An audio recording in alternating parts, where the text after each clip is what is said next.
뭐다? 입찰 공고문이다. 그래서 공고문에서 무엇을 의미하는지, 거기에 나오는 주요 용어가 어떤 것을 의미하는지 잘 이해를 하셔야 돼요. 그래서 이 전체적인 파트에서 이제 출발점이 되는데요. 이번 시간에 이제 강의들의 핵심 내용은요, 공고문은 어디서 찾아야 되는지, 그리고 입찰 공고문의 주요 내용은 무엇이 있는지와 공고문에서 명시하고 있는 추정가액과 고시금액은 무엇을 의미하고, 그 다음에 적격심사 항목과 배점 한도는 어떤 것이 있는지에 대해서 살펴볼 거고요. 이제 조달업체 등록은 이제 제가 앞 시간에 이제 설명을 드렸고요. 이제 이번 시간이 실질적으로 보면 입찰과 관련된 첫 번째 강의 시간인데요. 제 강의를 수강하시는 분들한테 제가 이제 권고 드리고 싶은 말씀이 있어요. 그래서 우리가 입찰은 결국 뭐예요? 입찰 가격을 산정해서 최종적으로 이렇게 낙찰받는 게 목적이잖아요. 근데 이 공부를 하시면서 가장 어려운 부분이 뭐냐면 이 입찰 가격을 산정하는 절차, 즉 원리를 이해하는 것이 엄청 어렵다는 거예요. 그래서 제가 이제 설명을 드릴 때 가장 중요한 게 개념과 원리를 이해하라고 말씀드리고 싶어요. 이 개념과 원리를 다 이해하시면, 종합적으로 다 이해하시면요, 나중에 이 뒷부분은 쉬워요. 입찰 가격 산정하는 것은 매우 쉬운데 이 입찰 가격 산정하러 가기까지의 개념과 원리가 엄청 복잡하고 막 헷갈리고, 이게 저거 같고 저게 이거 같고 막 이런 내용이 참 많아요. 그래서 이제 우리가 어떤 새로운 분야를 공부를 하시면 그렇잖아요. 우리 강의를 한 번 들어가지고 그걸 다 완벽하게 이해했다. 어우, 엄청나게 이해력이 좋으신 분이에요. 그런데 이 입찰 파트도 개념과 원리가 엄청 어렵다. 내용은 많지 않은데 개념과 원리가, 제가 몇 번씩 말씀드리는 거예요. 개념과 원리가 매우 어렵다. 그래서 이 개념과 원리를 이해하는 것을 중점적으로 두면서 제 강의를 들으셨으면 좋겠어요. 그리고 이제 입찰에 대해서 처음 입문하시는 분들도 계실 건데요. 이런 분들은 이거 제 강의 드린 거 있잖아요. 처음부터 끝까지 한번 다 보셔도 무슨 말인지 몰라요. 이게 무슨 말인지 막 머리만 엄청 복잡해져요. 그런데 그렇죠? 반복해서 한 5번 정도 공부를 하시면요, 저 강사가 무슨 말을 하는구나, 이렇게 이해하실 수 있어요. 그래서 점점, 즉 많이 보면 많이 볼수록 전체적인 원리와 개념을 이해해서 입찰 가격을 산정하는데, 내가 어떻게 입찰 가격을 산정하면 되지, 이 원리를 터득하시면 전체적인 그쪽 강의 내용은 다 이해를 하신 거예요. 그래서 반드시 이렇게 해 주시기를 제가 권고 드리고요. 그 다음에 이제 내가 입찰에 대해서 조금은 알고 있다 그러면 최소한 3번 이상은 반복해서 공부를 하셔야 될 것 같고요. 그 다음에 내가 어느 정도 입찰도 참여해 봤는데 정확하게 그 내용은 잘 모르겠다 그러시는 분들은 한두 번 정도만 보셔도 저게 저런 원리에서 저렇게 되는구나 라고 이해를 하실 수 있을 거예요. 제가 이렇게 반복해서 이렇게 말씀을 드립니다. 뭐를 이해하시라고 했죠? 개념과 원리를 이해하시는데, 그렇죠, 포커스를 맞추시라고 말씀을 드리고 싶어요. 그리고 이제 입찰이라는 것은 결론적으로 말씀드리면 이런 거예요. 제 강의를 듣고 그 다음에 입찰에 대한 원리와 입찰 가격을 산정을 했다고 해서 어떻게 우리가 낙찰받는 것은 아니다. 즉 낙찰을 보장받는 것은 아니다. 그렇죠? 그래서 우리가 회사 사정에 맞게, 그렇죠, 입찰 가격을 어떻게 산정하는 것이 확률을 높이는 것인가, 이거를 공부하는 거예요. 그래서 우리가 입찰 강의는 결국은 확률을 높여주는 것을 알기 위해서, 즉 확률 게임이 어떻게 되는가를 알기 위해서 그 확률을 어떻게 높여주는가를 공부하는 거다, 이렇게 이해를 하시면 되겠고요. 그 다음에 이제 강의를 수강하실 때 제가 이제 파일로 샘플을 다 올려드렸어요. 그래서 이 입찰 공고문과 적격심사 기준에 대해서 이제 샘플로 몇 개를 올려드렸는데, 이 내용을 먼저 출력하셔가지고요, 먼저 이렇게 쭉 한번 읽어보시면서 제 강의를 들으시면 이해하시는데 좀 도움이 될 거라고 생각을 해요. 그렇지 않고 이거를 읽어보지 않고 그냥 강의만 듣다 보면 더 헷갈리고, 이게 뭐 어디에 나와 있는 내용인지 이런 거 잘 모르겠거든요. 그 다음에 머리만 더 복잡해져요. 그러다 보니까 전체적으로 쭉 한번 읽어보시고요. 또 거기에 핵심적인 거는 제가 이렇게 굵은 글자로 다 해서 빨간색으로 다 표시를 해놨으니까 그것만이라도 쭉 한번 이렇게 개략적으로 한번 읽어보신 다음에 어떻게 구성이 되어 있구나, 이 정도만 이해하시면서 강의를 들으시면 좀 이해하시는데 도움이 될 것 같아요. 입찰 공고문은 이제, 그쵸, 모든, 그쵸, 입찰은 어떻게 입찰 공고문으로부터 출발한다고 제가 몇 번씩 말씀드려요. 거기에 이제 플러스 적격 심사 기준이 이제 해당이 되는데, 그건 뒤에서 조금 이따 설명을 드릴게요. 그래서 공고문은 어디서 찾냐 하면, 이렇게 나라장터 홈페이지 여기에 들어가서 여기다가 내가 입찰에 참여하고자 하는 품목을 딱 입력을 하는 거죠. 입력을 하고요. 입력을 하고 그다음에 여기에 이제 1개월, 최근 1개월 또는 최근 3개월, 최근 6개월 요 클릭하고 나서 검색을 딱 누르시면요. 요렇게 통합 검색 창이 뜹니다. 그래서 여기다 또 내가 입찰에 참여하고자 하는 품목을 딱 집어넣으면 쫙 품목 리스트가 뜨고요. 그다음에 특정 품목에 대해서 내가 이제 클릭을 하고 들어갔다 그러면 어떻게 뜨냐면 이게 이제 본문이 이렇게 떠요. 그렇죠? 이게 공고문의 본문이죠. 공고문의 본문입니다. 이렇게 본문이 뜨는 거예요. 그리고 여기에 보면 이렇게 여러 가지 공고서나 규격서나 계약 조건 안내서 등이 다 뜹니다. 그래서 우리가 이제 특정 품목에 이제 공부를 다 하시고 특정 품목에 우리가 입찰에 참여하려면요. 요 내용을 다 출력을 하셔가지고, 그쵸? 파일을 다운받으셔갖고 다 미리 다 읽어보셔야 돼요. 그래서 우리 회사에 이렇게 불리하게 작용하는 조건이나 우리 회사가 만약에 낙찰을 받아서 계약 이행을 할 수 있는지 없는지까지 다 검토를 해 주셔야 되는 거예요. 만약에 낙찰을 받고 나서, 그쵸? 계약 이행을 제대로 못하면 나중에 부정당 업체 제재를 받을 수 있거든요. 또는 감점을 받거나 그러면 다음 입찰에 참여하는데 큰 치명적인 타격을 받기 때문에 이 부분도 사전에 다 이렇게 출력을 해서 읽어보시고 나서 어떤 제한 사항이 없으면 이제 입찰에 참여하시면 되는 거죠. 미리 요거는 다 확인을 하셔야 되는 거예요. 내가 입찰에 참여하려면요. 그래서 이렇게 꼭 이해를 하시고요. 그리고 이제 우리가 이제 그쵸? 입찰은 어디서부터? 입찰 공고문으로부터 시작이 되는데 거기에 플러스해서 적격심사 기준까지 복합적으로 우리가 이해를 해야 되는데 이 적격심사 기준은 이제 뒤에서 세부적으로 설명을 드릴 건데 이 적격심사 기준은 뭐냐면요. 이 입찰에 참여한 업체가 이 적격심사 기준 적용을 언제 적용하냐면 이제 낙찰 대상자로 선정이 되면 실질적으로 하는데 우리가 입찰에 참여하려면 이 기준을 이미 다 충족한 상태에서 입찰에 참여를 해서 입찰 가격을 산정해야 되거든요. 그런데 이거를 고려하지 않고 그냥 입찰을 했는데 운이 좋게 내가 낙찰을 받았어요. 근데 심사를 해보니까 낙찰 1순위로 이렇게 대상자 통보가 가서 심사를 해보니까 점수가 부족해서 안 돼요. 그러면 낭패잖아요. 그러다 보니까 우리가 입찰 공고문과 적격 심사 기준을 같이 연계해서 처음에 입찰에 참여할 때, 입찰 가격을 산정할 때 요거를 다 같이 고려를 해서 이렇게 해야 되는 거예요. 그래서 어떤 부분은 이제 대부분 많은 내용이 입찰 공고문에 다 내용이 나와 있는데 거기에 나와 있지 않은 내용은 적격 심사 기준을 찾아가서 거기서 해당되는 내용을 우리가 해석을 해야 돼요. 그래서 그 과정을 쭉 설명드리는 거고요. 우리가 입찰 공고문과 그쵸 적격 심사 기준 내용을 전체적으로 그쵸 핵심적인 우리가 입찰 가격을 산정할 때 핵심적인 내용만 요약을 하면 크게 이렇게 8가지로 볼 수가 있어요. 그래서 저는 설명을 드릴 때 요 순서대로 하나씩 순서대로 이렇게 맞춰가면서 설명을 드리고자 합니다. 그래서 요번 시간에는 이제 요 윗부분에 대해서 설명을 드릴 거죠. 그리고 우리가 이제 입찰에 참여할 때는 반드시 주의하셔야 될 사항이 이 적격 심사 기준은 그렇죠. 입찰 공고문이 내용이 아주 세부적으로 잘 나와 있다고 하더라도 반드시 이 적격 심사 기준은 내가 그 공고문에 나와 있는 적격 심사 기준 그거를 반드시 다운받아서 출력을 해가지고 같이 보셔야 돼요. 공고문과 적격 심사 기준은 그렇죠. 불가분의 관계가 있다. 그래서 반드시 공고문과 해당 내용에 적용되는 적격 심사 기준을 출력을 해서 같이 보셔서 요 내용을 이렇게 요약을 해 주셔야 된다. 그래야 전체적인 개념을 알고 입찰에 참여할 수 있다. 이렇게 말씀드리고 싶어요. 이제 하나씩 가면서 설명을 드릴게요. 이제 입찰 공고문을 이해하려면 우리가 이제 몇 가지 이해를 해야 되는데 제일 첫 번째 입찰 건명은 그렇죠?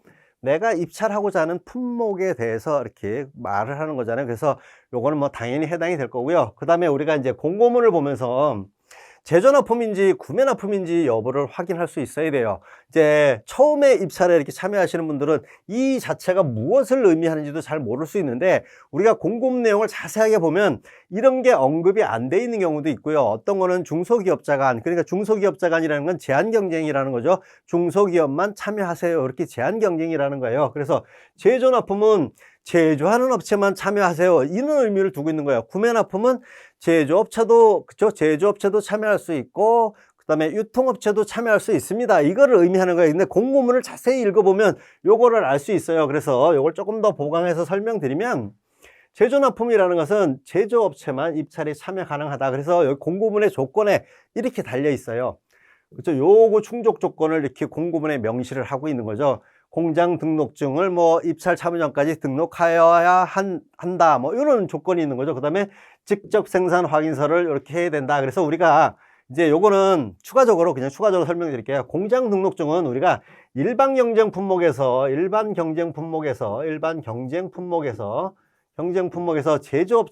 제조업체는 뭐가 있어야 돼요? 공장이 있어야 되나요? 제조공장 등록증이 이렇게 하여야 한다. 이렇게 공고문에 있고요. 요 직접 생산 확인서는 같은 의미예요. 요거는 이제 중소기업일 경우 이제 중기청에서 이제 위탁받은 기관에서 와서 이걸 확인하고 요 생산 증명서를 확인해 주는데 요 내용이 뭐냐면 그 해당 품목을 직접 생산하고 있습니까? 이렇게 이제 요거를 확인하는 거예요. 그래서 실사를 와가지고 그 이상이 없으면 요 직접 생산 확인서를 발급해 준다. 그래서 중소기업 같은 경우는 대부분 다 제조업체잖아요. 물론 이제 유통업체도 있을 수 있지만, 그런데 이제 요렇게 제조업체와 유통업체가 이렇게 입찰에 참여할 수 있는 구매 납품 말고 제조 납품일 경우에는 반드시 요거를 여러 개 공고문을 출력했고 잘 보세요.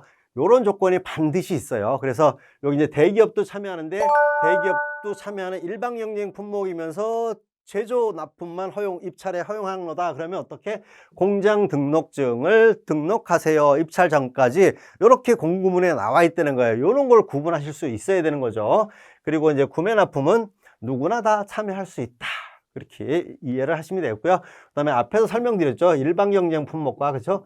일반 경쟁 품목은, 그렇죠, 누구나 다, 그렇죠, 일반 경쟁 품목은 누구나 다 참가할 수 있다. 즉 제조업체도 구매업체도 지역에 제한이 없고요. 그다음에 대기업도, 그다음에 중소기업도 다 같이 참여해서 이렇게 할 수 있다. 요거 중에서도 이제 구매 요구 조건인 경우, 근데 여기다가 일반 경쟁임에도 불구하고 제조 조건을 달면 공장을 가지고 있는 업체만 참가하세요. 이렇게 의미를 두고 있는 거예요. 그래서 큰 의미로 요거를 찾아낼 수 있어야 된다. 1번 이렇게 말씀드리고 싶고요.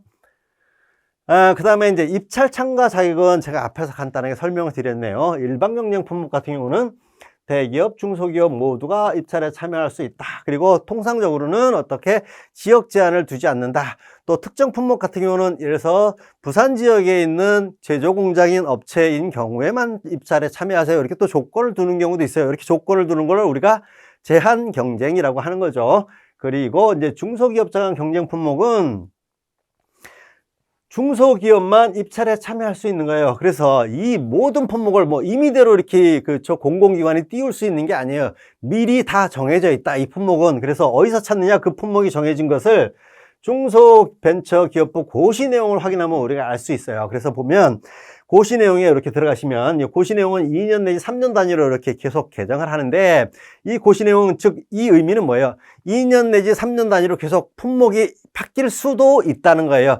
그대로 고정돼서 갈 수 있지만 어떤 품목은, 그렇죠, 여기 중소기업장 경쟁 품목에서 제외되고요. 어떤 품목은 또 새롭게 진입할 수도 있겠죠. 이런 의미를 담고 있다. 이렇게 이해하시면 되고요. 그래서 거기 들어가서 제가 이것도 파일로 제공을 해드렸는데, 여기 보시면요, 입찰 공고문에 요 세무 품명 번호가 나오는 게 이제 있어요. 요거는 건 주로 어디에 적용이 되냐면 중소기업자 간 경쟁 품목일 경우 요 세부 품명 번호 같은 걸 이렇게 공고문에 명시해 주는 경우가 많아요. 그래서 그게 일치가 된다. 요거는 중소기업만 입찰에 참여하려는 거구나. 이렇게 의미를 이해하시면 되는 거죠. 그래서 우리가 이제 중소기업자 간 경쟁 품목은 공구서 요구 조건에 이렇게 중소기업 확인서를 입찰 전까지 등록하세요. 그죠? 직접 생산 확인서를 이렇게 하세요. 그죠? 등록하세요. 이렇게 요구 조건이 항상 공고문에 붙어요. 그래서 요런 거는 중소기업만 입찰에 참여하려는 거구나. 이렇게 우리가 식별을 할 수 있는 거예요. 그래서 이렇게 하나씩 찾아가는 거고요. 그 다음에 이제 공동수급체 허용 여부는 뭐냐 하면 2개 이상의 회사가, 그렇죠, 합작해서 이렇게 입찰에 참여할 수 있는지, 그 조건을 주는지 안 주는지를 명시하는 거고요. 그 다음에 입찰 방식에서 우리가 총액 입찰과 이제 단가 입찰이라는 게 있는데, 총액 입찰은 앞에서 제가 오리엔테이션에서 간단하게 설명드렸을 거예요. 전체, 그죠? 전체 금액과 뭐가 정해져 있다? 수량이 다 정해져 있는데, 우리가 이제 입찰 가격을 해서 이제 투차를 하는 거니까 요 금액 기준에서 이 총 금액을 가지고 투차를 하는 거죠. 여기 입찰 가격에 이제 투찰가가 이 총 금액을 가지고 하는 거고요. 이제 저기에 단가 입찰은 뭐냐면, 그죠, 낙해, 그죠, 하나 개당 단가로 입찰에 참여하는 거죠. 그러니까 금액 단위가 달라지는 거죠. 요거는 예를 들면 525원 정도로 될 수 있는데, 이 총액 입찰 같은 경우는 예를 들어서 뭐 1억 뭐 5,757만 원 뭐 이런 식으로 주어지는 거죠. 그래서 금액 단위가 다른데 이것도 크게 걱정하실 필요가 없는 게, 나중에 이제 그 공고문에 관련돼서 최종적으로 입찰 가격을 산정할 때 금액을 이 단위가, 그렇죠, 단위가 잘못되면요, 그렇죠, 거기서 오류입니다 이렇게 떠요. 그러니까 크게 걱정하지 않으셔도 되는데, 아, 큰 개념은 이렇게 있는 거구나, 이렇게 이해는 하실 수 있어야 되겠죠. 그 다음에 이제 기타 사항, 그래서 계약 무효 조건이나 그 다음에 계약 특수 조건 하도급에 관한 사항 같은 경우도 반드시 확인할 필요가 있다. 그래서 우리 회사가 여기에 해당돼서 제한 조건에 걸리면 입찰에 참여하는데 제한이 되는 거죠. 요걸 같이 이해하셔야 돼요. 이제 그리고 예상 금액과 이제 추정 가격에 대해서 살펴볼 건데요. 우리가 공고문에 보면 이제, 그쵸, 본문에 보면 예산은 얼마고요, 그 다음에 추정 가격은 얼마인데 추정 가격은 부가가치세가 지어야 됩니다, 이런 내용이 공고문에 반드시 있어요. 그쵸? 그래서 이게 무엇을 의미하는지에 대해서 살펴보도록 할게요. 이제 예상 금액이라는 건 뭐냐면, 해당 공공기관에서 당해년도 예산이 얼마가 편성돼서 우리는 이 정도 예산이 있어요 정도 의미예요. 그래서 우리가 입찰에 참여하는 업체들 같은 경우는 이거 전혀 몰라도 된다, 그냥 참고 자료일 뿐이다, 이렇게 이해하시면 되겠고요. 근데 반면에 추정 가격은 매우 중요합니다. 추정 가격은 매우 중요해요. 이 개념을 이해하는 게 중요한 게 아니라, 이 추정 가격을 이용해서 우리가 적격심사 기준을 찾아야 되기 때문에 그 추정 가격이라는 거에 대해서 의미를 정확하게 알고 계셔야 돼요. 그래서 추정 가격은 물품공사 용역 등의 계약에 목적물의 순수 예상 금액이다. 그래서 부가가치세는 포함되지 않았다. 그래서 이게 중요한 게 아니고요, 이거는 별로 중요하지 않다고 봐요. 근데 이 추정 가격 금액에 따라서, 이 추정 가격 금액에 따라서 우리가 적격 심사 기준을 찾아가야 되기 때문에 이 추정 가격 금액이 중요하다, 이렇게 이해하시면 될까요? 그래서 입찰 공고문의 추정 가격은 반드시 명시가 되어 있거든요. 그래서 이 추정 가격을 기초로 해서 적격 심사 기준에서 배점 한도 및 평가 기준을 선정하는데 중요한 역할을 한다. 그래서 우리가 공고문, 즉 다시 예를 들어서 이제 조달청의 적격 심사 기준에 배점 한도 및 평가 기준에서 이제 앞부분, 그렇죠, 적격 심사 기준 이제 한 4조나 5조 정도 되면 요런 내용이 들어가 있는데요. 요런 내용이 이제 뭐라고 돼 있냐면, 이거는 이제 조달청 거를 기준해서 물품, 그쵸, 적격심사 기준을 기초로 해서 제가 설명드리는 겁니다. 그래서 추정 가격이 10억 원 이상이면서 제조자로 한정하는 물품 제조 입찰의 경우에는 별표 1을 적용합니다, 이렇게 안내가 되어 있고요. 그 다음에 추정 가격이 고시금액 이상이면서 10억 원 미만의 물품 제조 입찰이다, 그럼 별표 1을 적용할 거예요.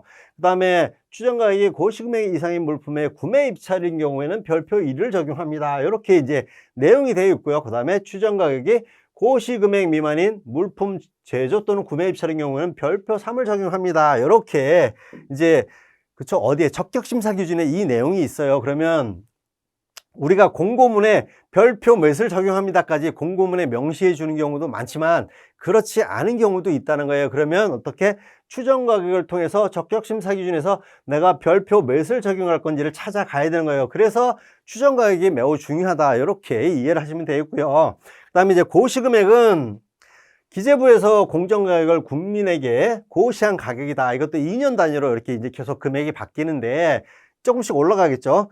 그래서 우리가 2023년, 24년 적용 기준은 물품 및 용역을 기준으로 했을 때 중앙행정기관의 2.2억 원 고시금액을 말하는 거예요. 고시금액.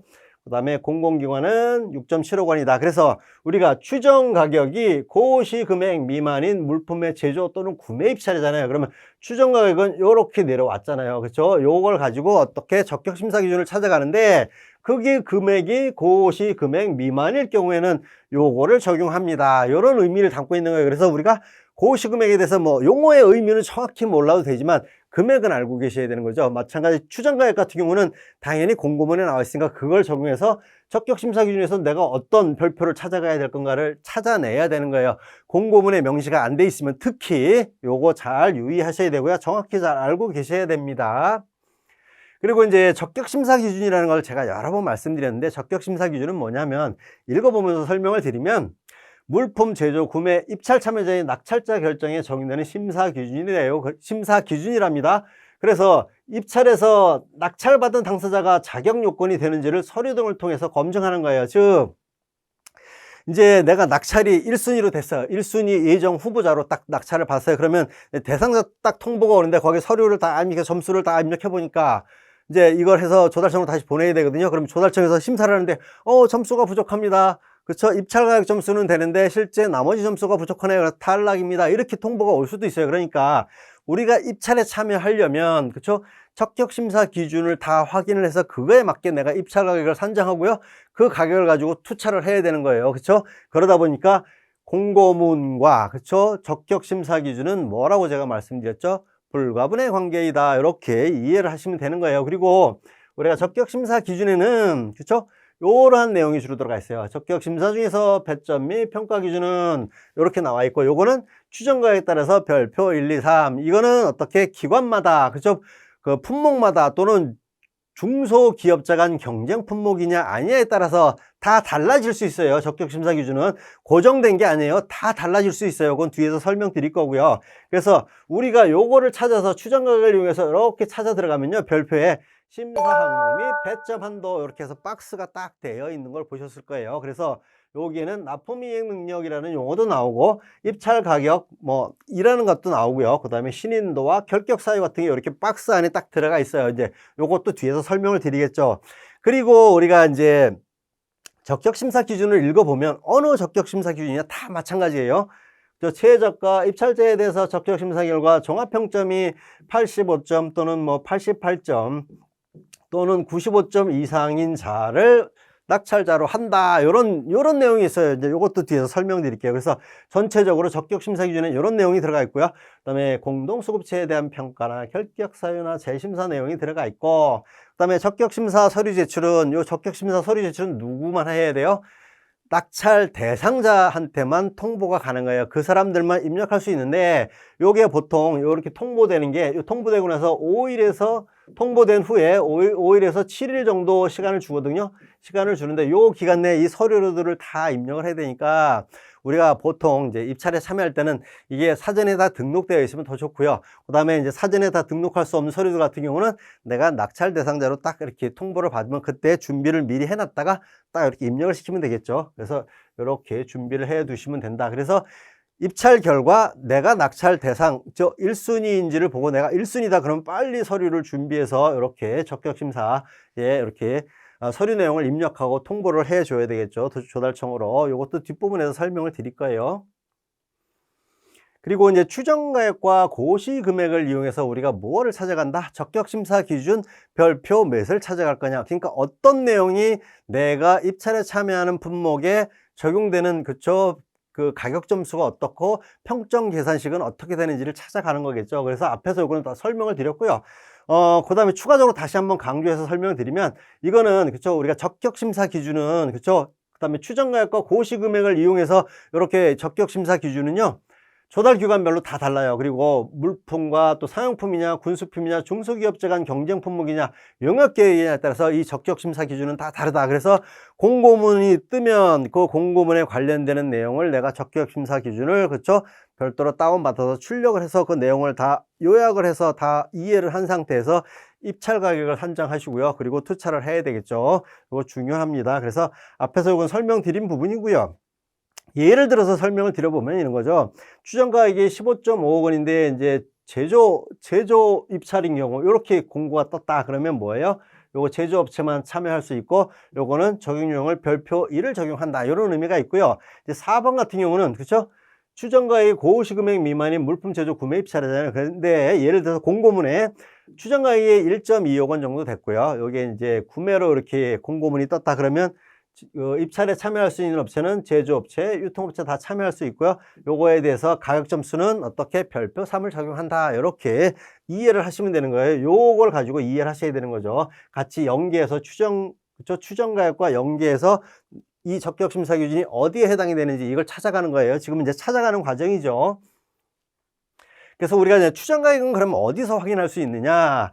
우리가 이제 공고문을 이렇게 탁 띄우면요, 이런 화면이 딱 떠요. 어느 공고문이든지 이제 조달청을 기준으로 해서 저는 설명을 드리는 건데, 다른 거 방사청도 그렇고 한전도 마찬가지 다 이렇게 뜹니다.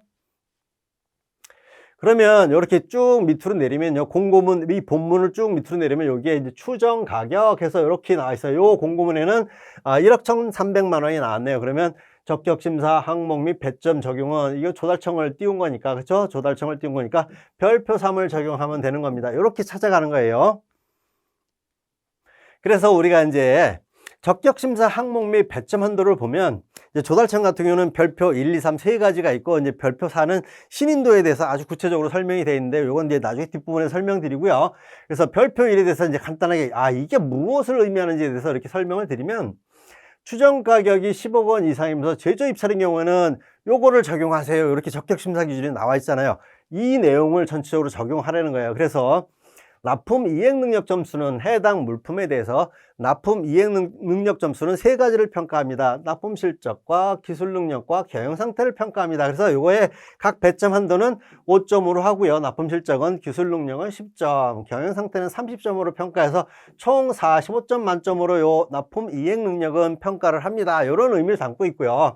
그 다음에 이제 입찰 가격은, 그렇죠? 55점으로 평가합니다. 요거는 평점 계산식을 참조하세요. 이런 의미를 담고 있어요. 그래서 요거와 요거를 다 더하면 몇 점? 100점이 된다. 그래서 요거와 요거를 더하면 몇 점? 100점 만점으로 평가합니다. 이런 의미를 담고 있는 거예요. 그래서 이 정도 수준만 이해하시고요. 나머지 세부적인 내용은 또 뒤에 다음 시간에 또 설명을 드릴게요.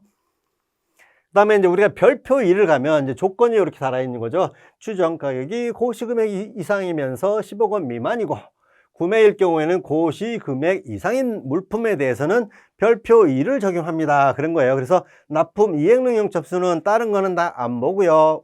신용평가 등급만 가지고 평가하겠습니다. 그 만점이 30점입니다. 그리고 입찰 가격을 통해서 70점을 해서 두 개를 합해서 100점 만점으로 평가하겠습니다. 이런 의미를 담고 있는 거예요. 요거는 또 뒷부분에 설명을 드릴게요. 그리고 이제 별표 3 같은 경우도, 그렇죠? 추정 가격이 고시금액 미만인 제조 구매 입찰 경우는 이제 별표 3을 적용하는데, 별표 2하고 별표 3하고 내용을 기억하시는 분들은, 그렇죠? 차이가 없어요. 그렇죠? 똑같아요. 30점, 70점에서 100점 만점으로 평가한답니다. 그런데 나중에 요 평점 계산식을 가보면 조금 차이가 있다. 이 평점 계산식이 무엇을 의미하는지도 뒤에 부분에서 뒷시간에 이제 설명을 드릴 거고요. 그래서 우리가 이제 별표에 들어가면 맨 마지막에 이제 이런 부분이 있어요. 그렇죠? 그 박스 다음에 맨 밑에 이제 이런 부분이 또 들어가 있어요. 별표 1은 이런 조건일 때, 그죠? 납품 이행능력 점수는 박스에서 설명을 드렸잖아요. 앞에 바로. 그죠? 45점으로 평가하고요. 입찰 가격 점수는 55점으로 평가를 합니다. 그래서 평점 계산식은 요걸로 적용합니다. 이렇게 또 명시가 되어 있어요. 그리고 별표 2로 가면 이렇게 되겠죠. 납품 이행능력 점수는 30점이고요. 입찰 가격 점수는 70점으로 평가하는데 평점 계산식은 이렇게 적용을 할 겁니다. 이렇게 내용이 되어 있고요.